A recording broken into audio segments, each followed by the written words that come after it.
Buenas tardes a todos. Como les comenté, pues hacer este video en directo representaba quizás tener nuevamente problemas técnicos, de manera que decidí grabarlo. De todas maneras, espero que nos podamos ver la próxima semana. Como conversamos, el último tema de esta clase es el de reforma a la Constitución. Es un tema, en mi opinión, bien interesante.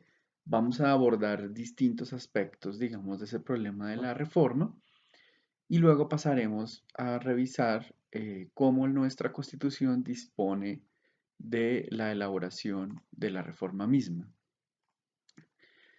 Eh, Diría que el problema de la reforma se encuentra en la comprensión de si la reforma es un acto político o es un acto jurídico o son los dos actos.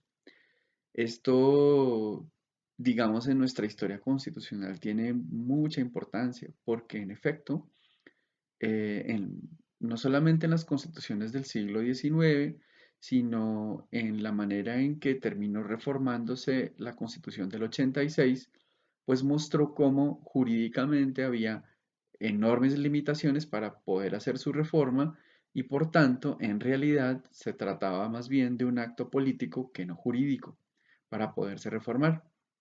Sin embargo, desde luego ello tiene riesgos, que solo sea en efecto solo un acto de carácter político, y por ello existen esas tensiones entre el reconocimiento de la reforma como un problema de carácter jurídico o como un problema de carácter político.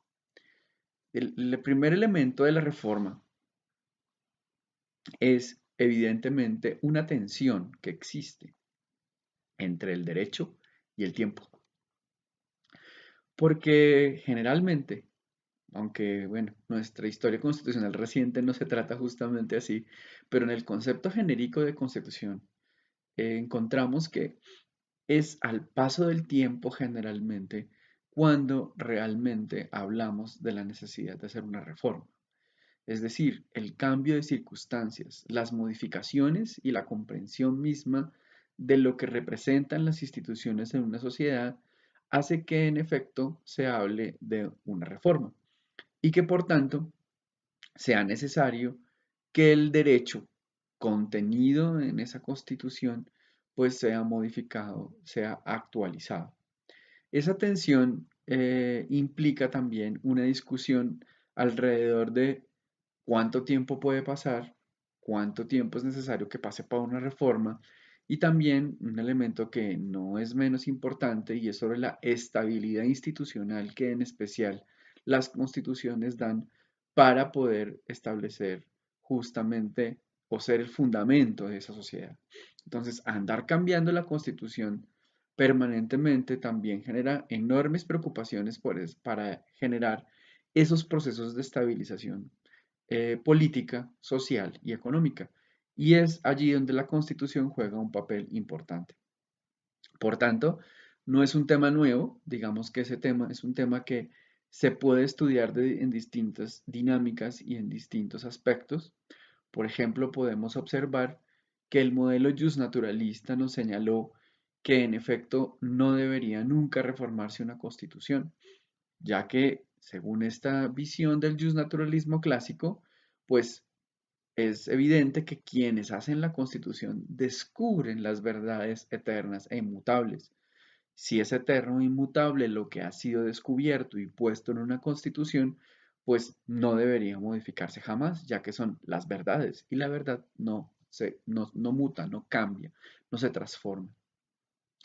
Otras aproximaciones, digamos como las escuelas historicistas, especialmente en sus dos vertientes, la vertiente norteamericana, perdón, la vertiente inglesa y la vertiente alemana, sobre todo prusiana, por el lado de Burke, por el lado de Savigny, pues nos dirían que son las tradiciones, ¿no? Los que son generadores de esas instituciones de tal manera que nos plantean una comprensión distinta de los tiempos y nos plantean formas también distintas de la posibilidad de reformar y actualizar una constitución.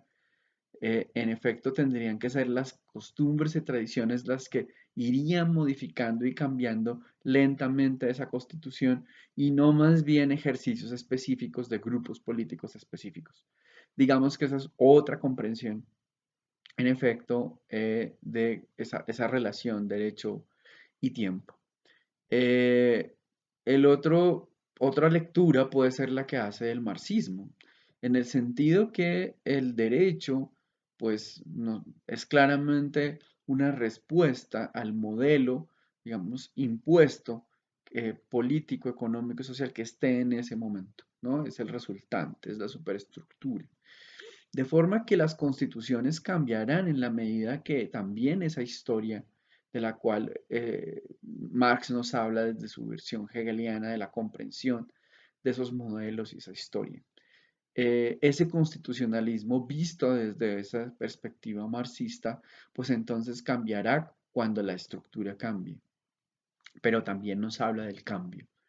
Entonces, digamos que esas ideas de esa tensión entre derecho y tiempo, pues han tenido esas distintas manifestaciones. Em, Se personifican, por ejemplo, hablando de, como hemos dicho, de Burke y en general de la tradición inglesa, que nos dirá que la reforma es un acto continuo de la tradición, ¿no? En el caso de los Estados Unidos, fíjense que la reforma se convierte en algo problemático en dos sentidos. El primero de ellos tiene que ver con esa comprensión justnaturalista de la Constitución y como saben bien ustedes, se manifiesta en que la Constitución de los Estados Unidos realmente no se reforma, sino que se enmienda, ¿no? Se suman cosas, pero no se eliminan ni se restan cosas. Esa es una visión típicamente justnaturalista al comprender que las verdades, como bien están en las declaraciones, incluso de la época, son evidentes y que por tanto no se modifican y que están allí en esa constitución. Yo puedo hallar, encontrar nuevas verdades, pero no puedo modificar las que ya están. Entonces, eso, digamos, esa versión justnaturalista va a limitar ese poder de reforma, pero por otro lado, la tradicional teoría de lo que se conoce como el miedo a la democracia en la Constitución de los Estados Unidos también genera trabas para impedir que de todas maneras el constituyente modifique las constituciones. Entonces hay una versión allí, digamos, bastante restrictiva sobre las posibilidades de reforma. Tenemos en la tradición francesa revolucionaria unos elementos interesantes. El primero de ellos es cómo Sieyès y Rousseau construyen el mito del poder constituyente. Las anteriores versiones del constitucionalismo liberal no habían desarrollado ese aspecto. Sieyès claramente nos va a hablar del poder del constituyente y del constituido, ¿no? Del primario y del secundario, de esa división de voluntades y la comprensión de esas voluntades. Y Rousseau, por supuesto, va a ensalzar la idea de ese poder constituyente como un poder fundamental en la construcción del Estado. Entonces, el dilema francés es distinto a los otros dos dilemas, porque sin duda, ¿qué es lo que quiere la Revolución Francesa? Modificar el antiguo régimen, ¿no? Cambiar el antiguo régimen. De manera que una idea tradicional a la inglesa, pues evidentemente no es una salida y las reservas y las cortapisas del modelo norteamericano tampoco parecen una salida, digamos, al contexto y comprensión del proceso constituyente francés. De forma que, por eso, van a ampliar, van a expandir esa comprensión del poder de reforma y en el entendido que de todas maneras la Constitución, si bien no abandonan esos elementos justnaturalistas, dejan en el aire, especialmente Rousseau, la idea de que de todas maneras se puede reformar si el pueblo así lo quiere. Entonces, se genera, por tanto, una tensión entre el constituir y el instituir, entendiendo que constituir es crear y el instituir es descubrir, ¿no? Entonces hay esa tensión entre si realmente se crean las instituciones o realmente son descubiertas. Y elemento es importante para esa comprensión de reforma. Más adelante, ya en la etapa, un siglo después aproximadamente, ya en la etapa del Estado Social de Derecho, pues desde luego que se va a aceptar el tema de la reforma. Ya ha abandonado las huestes, al menos para el constitucionalismo europeo, la idea de ese justnaturalismo recalcitrante y ya en el marco del concepto del socialismo democrático que está planteado en el Estado Social de Derecho, pues hablaríamos en efecto de la necesidad y la importancia de la reforma, en todo caso, en manos del pueblo. ¿Sí? Recordando esa división que tuvimos la oportunidad en algún momento de estudiar entre el concepto de nación y el concepto de pueblo. Recuerden, nación, hablando del modelo abstracto que plantea que una sociedad tiene un modelo específico de construcción, una lengua, una religión, ¿no? Y que en ese modelo de soberanía nacional, en efecto, el poder es dividido y partido. En cambio, en el modelo de soberanía popular, donde se trata más bien de respetar la diferencia y comprender que la sociedad es heterogénea, el pueblo, en efecto, no divide el poder, delega funciones ejercidas con ese poder. Entonces aquí, estos conceptos se vuelven, por supuesto, sumamente importantes porque van a tener efectos en la comprensión de la reforma de la Constitución.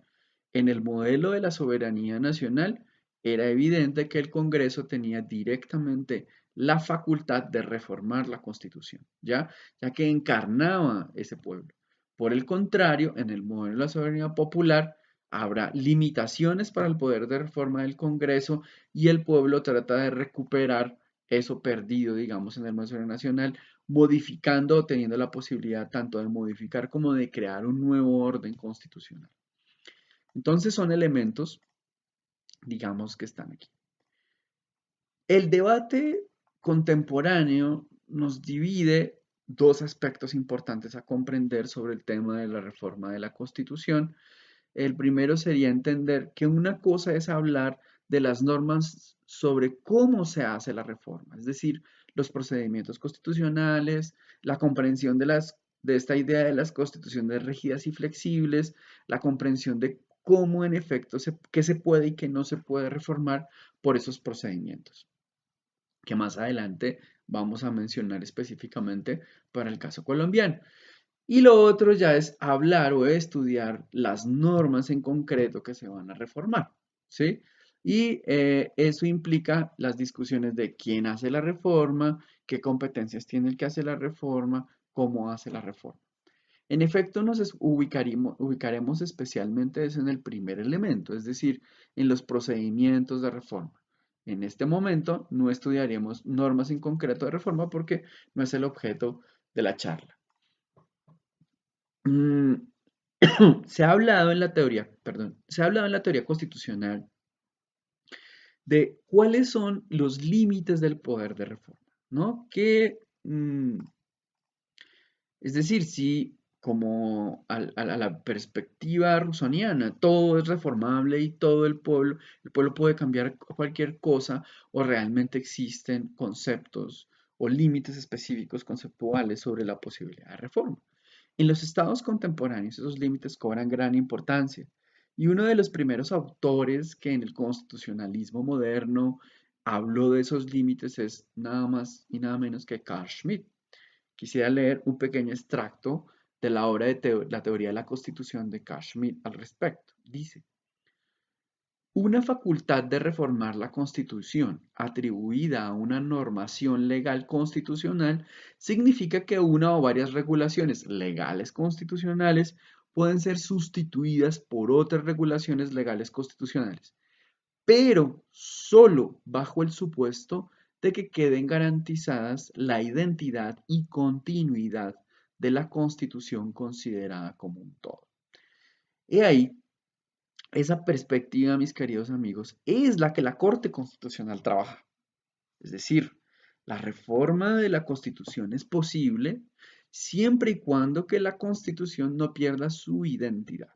Es decir, una cosa es reformar la Constitución y otra cosa es hacer una nueva constitución, un nuevo ordenamiento.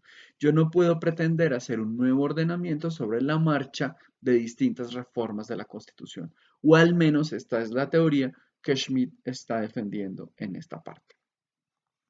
Ya en los tiempos contemporáneos se habla mucho, y incluso Carl Schmitt habló de este tema de manera mucho más profunda, que en el Estado constitucional hay elementos que se vuelven parte fundamental de decir que es un Estado constitucional justamente, y que ese tipo de constitucionalismo no podría renunciar de cualquier manera a ciertos contenidos.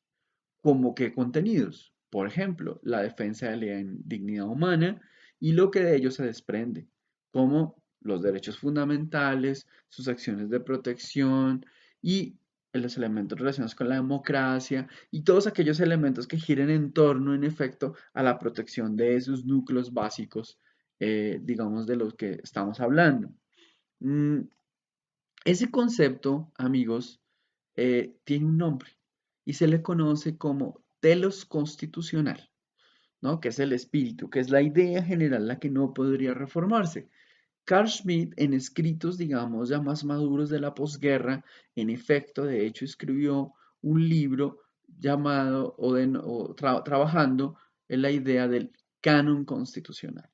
Y canon constitucional significa eso, esos elementos básicos que no pueden ser reformados, pero que eventualmente sí podría una nueva constitución modificarlos. Sin embargo, tendría el cuidado de no desnaturalizarlos, de no vaciarlos, que es el fenómeno del vaciamiento. Esta idea del canon constitucional tiene dificultades, porque en todo caso parece ser que hubiese elementos muy claros. Derechos fundamentales y democracia parecen dos elementos, digamos, que tendrían poca discusión, al menos en general en los modelos contemporáneos, de que no podrían reformarse o eliminarse. Sin embargo, no deja de tener un tufillo claramente justnaturalista, ¿no? Porque, ¿cuáles son esos elementos? ¿Cuáles son esos derechos? ¿Todos los derechos? ¿Se pueden incorporar nuevos derechos que hagan el canon, canon constitucional? ¿Cómo se hace ese trabajo para incorporarlo, para eliminar elementos del canon constitucional? Esas son preguntas que evidentemente están en ese límite del problema del justnaturalismo y que no deja de inquietar esa idea del canon constitucional que en principio parece muy interesante, pero que necesitará, por supuesto, trabajarse mucho más para comprender específicamente estas críticas y superar, en efecto, los problemas que se tienen alrededor de esta comprensión, digamos, de lo que es fundamental, de lo que no sería posible reformar. Mm, Adentrándonos ya en la idea de lo que se desarrolla en específico de la Constitución del 91, pues diríamos más o menos estas cosas. La Constitución del 86 tuvo cerca de 77 actos de reforma en 100 años, un poco más de 100 años. Reformas que hoy en día, en mi opinión, no pasarían el test de una corte constitucional, porque creo que estarían en el límite del problema justamente de la doctrina famosa de la sustitución de la Constitución. Ellas serían, por ejemplo, la reforma de 1910, la reforma de 1936, la reforma de 1945 y la reforma de 1968. Fueron reformas muy importantes, incluso con importantes cambios y modificaciones constitucionales que hoy merecerían seguramente una mirada distinta. En todo caso, lo que muestra es una preocupante análisis del constitucionalismo republicano colombiano contado desde 1810, y es no solamente cambios constitucionales permanentes, sino modificaciones permanentes al interior de las constituciones que preocupan y que generan problemas de estabilización institucional. En esa misma lógica, la Constitución del 91 tiene hoy en día más de 40 reformas al día de hoy. O sea que en solo 25 o 26 años, pues más de 26 años ya, eh, la idea es que ya tiene más de la mitad de los actos reformatorios que la Constitución del 86 en más de 100 años. Entonces, amigos, pues evidentemente muestra un escenario claramente preocupante y un escenario que muestra inestabilidad institucional provocada por las reformas. Sin duda, reformas importantes, como por ejemplo en su momento la reelección presidencial, bien importante desde el punto de vista del juicio de sustitución, pero incluso reformas, si se quiere, innecesarias, como aquella que le cambió el nombre a la ciudad de Bogotá. Pues evidentemente pasamos de un montón de reformas, o bueno, incluso también la de la extradición, ¿no? En coyunturas políticas importantes. Eh, Así las cosas, la Corte Constitucional ha dicho que puede haber al menos tres posturas básicas para comprender esa idea de la reforma. Una que diría que la reforma constitucional está medida de forma directa por el mandato del constituyente. Esto implicaría que no se puede tocar nada de la Constitución. Es decir, que el constituyente ha dicho eso y no se puede hacer, sino por medio de otro constituyente que efectivamente se pronuncie al respecto, ¿no? Sería una primera teoría, un primer acercamiento. La segunda que diría que puede darse esa reforma, pero nunca se pueden tocar los principios constitucionales. Eso que hablamos en nuestras primeras clases sobre el concepto de fórmula política, pues no podría tocarse la fórmula política bajo ninguna circunstancia, ni tampoco pues esos elementos constitutivos del telos constitucional. Y un tercer elemento que dice que incluso puede darse modificando principios básicos, pero debe imperar una mirada sistemática de la Constitución. Esto implica que la manera de poder determinar si se puede reformar o no la Constitución sería a través del famoso juicio de sustitución de la Constitución, que no es otra cosa que justamente revisar si lo que se va a reformar modifica en esencia la Constitución, modifica elementos centrales de la Constitución. Ese es aplicar el test de sustitución. Entonces, la Corte pues ha variado, digamos, ha estado entre la opción segunda y la opción tercera, es decir, entre que sí se puede reformar, pero no se pueden tocar ciertos principios, y entre que existe la posibilidad de reformar todo, siempre y cuando no se aplique el juicio de sus, sea exitoso eh, esa revisión de que no se haya sustituido la Constitución. Eh, Así las cosas, podemos revisar, digamos, algunos conceptos adicionales a este tema de la reforma que nos parece importantes y que completan un poco esta visión genérica antes de entrar a mirar los artículos en específico. Y sería mirar la idea del concepto de transición política y el concepto de reforma constitucional. Creo que los términos transición política, reforma constitucional y justicia transicional son importantes para el contexto actual colombiano y merecen una reflexión.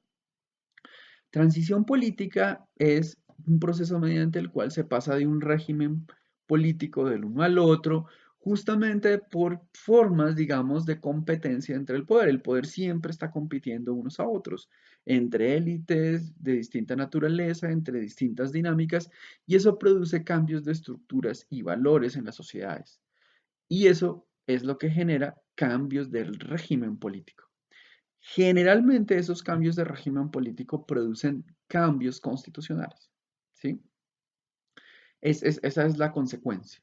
Como ocurrió en efecto en el siglo XIX, cuando las élites liberales y conservadoras se encontraban en esa tensión permanente y generaban procesos de transición política, lamentablemente, sin mucho éxito de estabilización, hasta que por fin, en la Guerra de los Supremos, ello se logró, o al menos por un periodo bastante largo, hasta que volvió a romperse, digamos, un poco ese equilibrio. La reforma constitucional implica otra cosa. Es como la actualización de las tensiones de poder o cambios profundos que se encuentran en esa misma sociedad. No necesariamente una transición política implica, perdón, una reforma constitucional implica una transición. Por el contrario, en ocasiones las reformas constitucionales morigeran las tensiones y generan procesos de estabilización para impedir cambios de régimen político. Y como dijimos, al contrario, es posible más bien el cambio de regímenes políticos, casi siempre hay reformas constitucionales. Digo casi siempre porque es posible que no. Y habría que entrar a mirar si incluso hubo fenómenos distintos, por ejemplo, de mutación constitucional, es decir, está el mismo articulado, pero se empezó a interpretar las normas de otra manera. Es una manera diferente de entender ese proceso de reforma constitucional y se ha dado en distintos procesos políticos alrededor del mundo. La justicia transicional es, digamos, distinta, porque la justicia transicional es más bien un conjunto de medidas judiciales y políticas que ejercen, digamos, distintos países, especialmente para proteger los derechos de las víctimas de violaciones masivas de derechos humanos. Estos procesos implican acciones penales, comisiones de la verdad, programas de reparación y reformas institucionales de distinta índole encaminadas a superar ¿qué? El generador de violencia, aquello que generó esas violaciones masivas de derechos humanos. ¿Sí? Entonces, es muy probable que haya procesos de justicia transicional que requieran reformas constitucionales como el acto legislativo para la paz, por ejemplo, para poner un ejemplo. Eh, es posible también que una justicia transicional se genere por modificaciones o cambios en transiciones políticas. Por ejemplo, hablamos de procesos de dictaduras que se dirigen hacia las democracias o incluso de democracias a democracias. Es posible que se hayan presentado persecuciones políticas o persecuciones étnicas, etcétera, o religiosas que hayan generado procesos de transición política y por tanto un proceso de justicia transicional. Pero no, ojo a esto, que me parece importante como un epílogo de esta primera parte, no toda justicia transicional genera procesos de transición política, ¿sí? Sino más bien incluso también la justicia transicional puede ayudar a estabilizar un régimen político que ya está establecido, pero que estaba amenazado o afectado justamente por las discusiones, peleas de esas élites o de las discusiones o peleas que haya ya incluso en planos militares. Entonces, hablo de guerras de guerrillas, etcétera, guerras civiles. Entonces, para el caso colombiano podríamos decir que actualmente el régimen político no ha cambiado, aquí no hubo una transición política, sí se presentaron algunas reformas constitucionales, no una nueva constitución, y que tenemos en marcha un proceso de justicia transicional. Esto puede dejar varias preguntas, y en efecto muchos se la han hecho, porque em, es posible pasar a un proceso profundo de paz, de cambio político, sin transición política. No se está finalmente dejando de lado resolver los grandes problemas que incluso fueron los generadores de esa violencia política hace ya muchas décadas. Esas son preguntas que quedan en el aire y que efectivamente aún están sin resolver.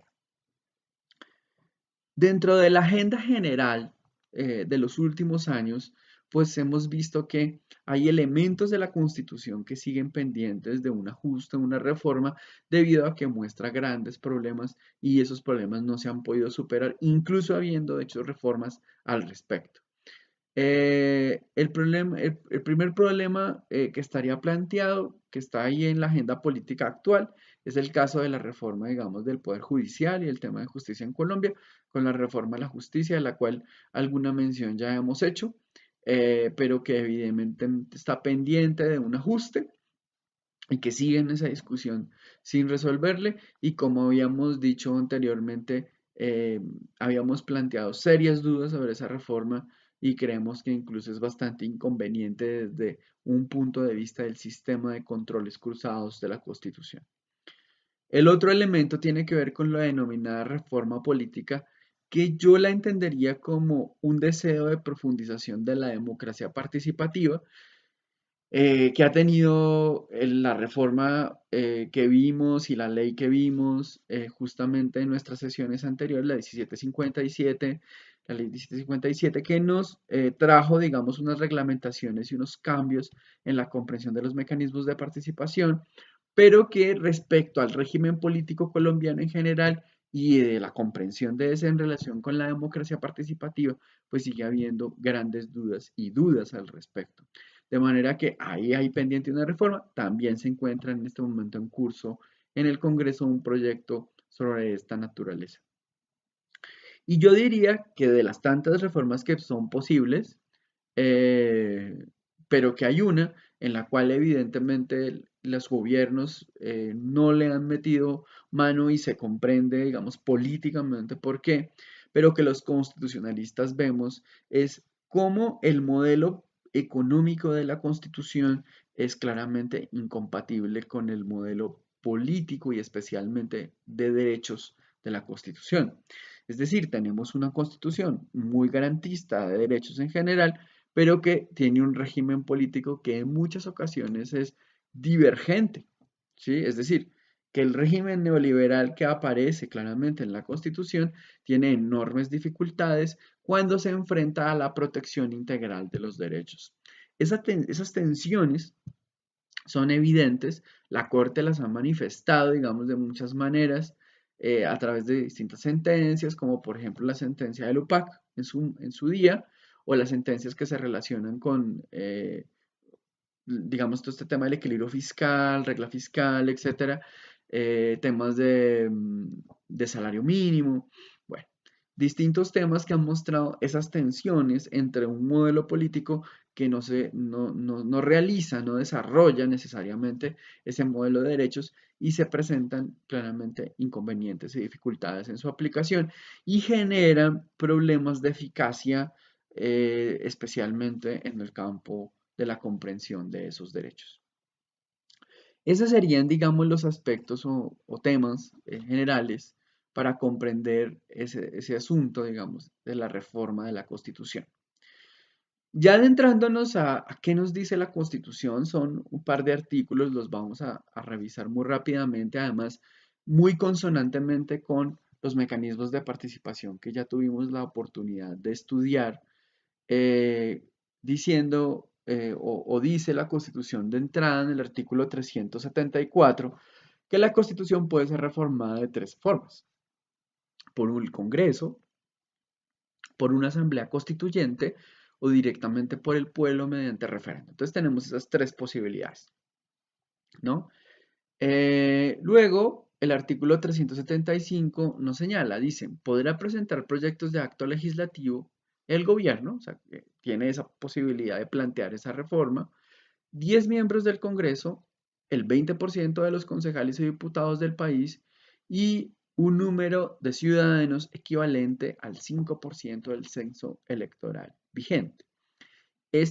Aquí estaríamos hablando específicamente del proceso del acto legislativo y nos señala algo que nosotros ya estudiamos en nuestro procedimiento de ley quinta, ¿no? Que tendría dos vueltas, de los cuatro debates, que los primeros cuatro debates se desarrollan a través de mayorías simples, mientras que en los otros cuatro se desarrollan a través de mayorías absolutas, ¿no? Generando allí digamos, un proceso también de una fuerte necesidad de consenso, especialmente en la segunda parte. También nos va a decir que esa discusión solo puede suceder en dos periodos ordinarios, es decir, que eso no se puede eternizar y que debe ser evacuado en esos periodos ordinarios, de los cuales ustedes ya han tenido la oportunidad de comprender cómo van y de qué fecha van. También nos señala la Constitución en el artículo 376 que mediante ley aprobada por mayoría de los miembros de una u otra Cámara, el Congreso podrá disponer que el pueblo en votación popular decide si convoca la Asamblea Nacional Constituyente, ¿no? Entonces, aquí ya hablamos de que es necesaria una ley, ¿no? Por mayoría absoluta para que sea convocada una Asamblea Nacional Constituyente. Esa asamblea ya se dará su propio reglamento, ¿no? Ellos ya serán soberanos para hacerlo y que cuando se realice la votación, eso sí, lo habíamos visto en la sesión pasada, se requiere una tercera parte de los integrantes del censo electoral, ¿no? Aprobando.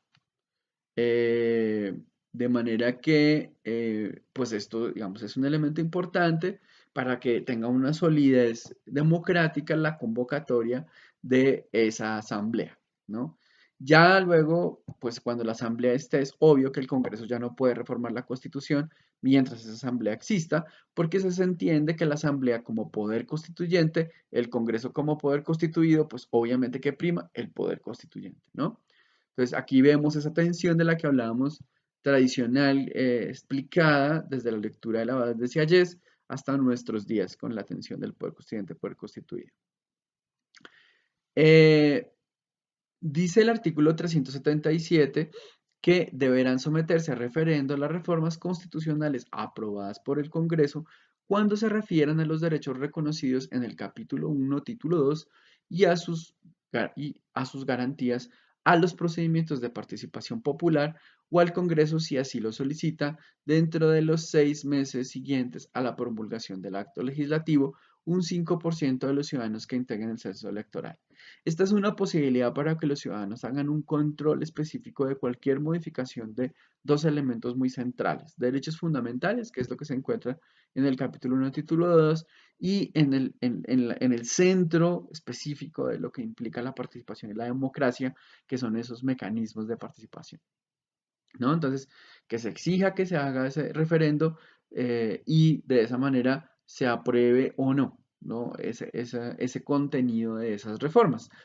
Se requiere, para este caso, en todo caso lo señala el artículo 377, la cuarta parte del censo electoral que hubiese participado y que la mayoría de los votantes de esa elección, superada la cuarta parte, pues obviamente hayan dicho que sí o se queda la reforma o no, lo cual haría que automáticamente la reforma del acto legislativo no tenga efecto alguno.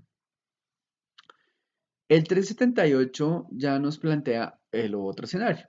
Dice, por iniciativa del gobierno de los ciudadanos, en las condiciones del artículo 155 del Congreso, mediante ley que requiere aprobación de mayoría de los miembros de ambas cámaras, podrá someter a referendo un proyecto de reforma constitucional que el mismo Congreso incorpore a la ley.